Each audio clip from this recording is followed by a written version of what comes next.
तुमच्याच सगळ्या चॅनलवर पण मी बघतच असते ना, आणि तुम्ही जर सर्वसामान्य मायबाप जनतेत फिरला तर तुम्हाला कळेलच की आज जर शेतकऱ्याचं कंबरड मोडण्याचं पाप कुठल्या सरकारने केलं असेल त्या ट्रिपल इंजिनच्या खोके सरकार आणि केंद्र सरकारने केले।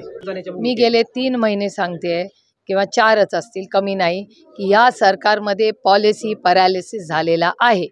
आणि मी तुम्हाला मागेही सांगितलं होतं की या राज्याचे ज्येष्ठ मंत्री आहेत आपले भुजबळ साहेबांसारख्या मंत्र्याला जर कॅबिनेटमध्ये तुम्ही बघताय ते चॅनल्सवर बोलतात कॅबिनेटमध्ये त्यांचं कोणी ऐकत नाही, त्याच्यामुळे अर्थातच संजय राऊत साहेब जे म्हणतात की ह्या सरकारमध्ये आणि कॅबिनेटमध्ये गँगवॉर चालले अशीच परिस्थिती आहे।